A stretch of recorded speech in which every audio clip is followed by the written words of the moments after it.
projet sport, il date d'il y a 3 ans, où on avait commencé à faire des stages avec l'association Outdoor Game. L'idée, elle vient on recherchait des nouvelles pratiques à amener au club. Et le e-sport est quelque chose qui se développe beaucoup, on le voit sûrement bientôt aux Jeux Olympiques. Donc on a développé des stages en premier pendant 2 ans et on a ouvert la section à la rentrée 2020. L'idée, c'est de faire venir au sport traditionnel des jeunes qui sont aujourd'hui éloignés, qui font des jeux vidéo. Donc on a couplé l'heure et demie de e-sport avec 1 heure et demie de sport, d'activité sportive. C'est pas du sport classique, c'est du sport en lien avec les jeux vidéo, mais voilà, ils bougent aussi, ils ne font pas que de la console. Alors sur la section, on a 7 adhérents, plus si on compte les stages, qu'on fait des stages à toutes les vacances, on monte à quasiment 30 jeunes qui ont fait du e-sport cette année sur l'USLM.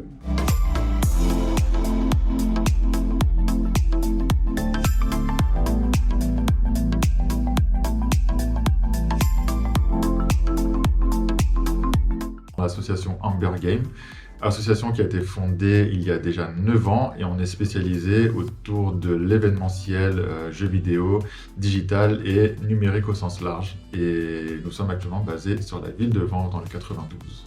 Alors, le projet à l'USMM Malakoff se passe le mardi et le mercredi où on fait un mélange de sport et d'e-sport. Le mardi, ils font des activités assez spécialisées et assez orientées jeux vidéo avec des accessoires de Nerf. Donc tout ce qui va être arc, ce genre de choses-là.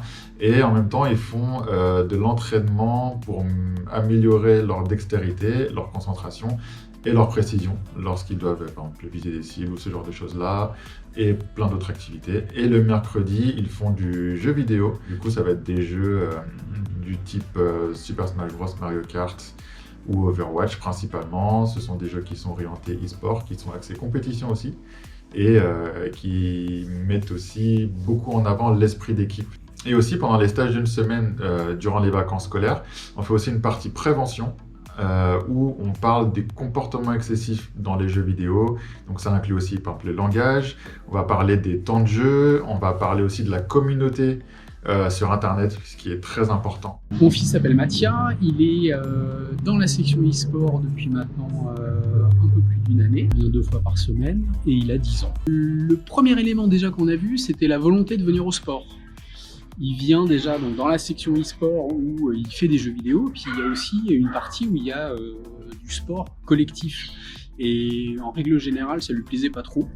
Et là, il y a une volonté de venir à chaque fois. On n'a jamais loupé le moindre événement, qu'il pleuve, qu'il vente, qu'il neige. Donc il est toujours là. Il y a aussi une partie qu'on voit peu en règle générale, c'est tout l'encadrement et les valeurs qu'ils peuvent leur donner autour du jeu vidéo, autour du ne pas être tout seul. Donc le fait d'être en groupe, le fait de faire des jeux ensemble, c'est quand même plutôt.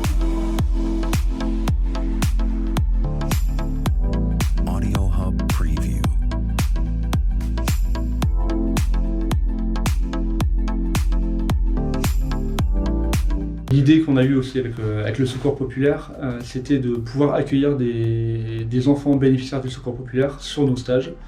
Donc sur les 2 derniers stages qu'on a fait en février et en avril, on a accueilli 10 jeunes du Secours Populaire gratuitement sur les stages.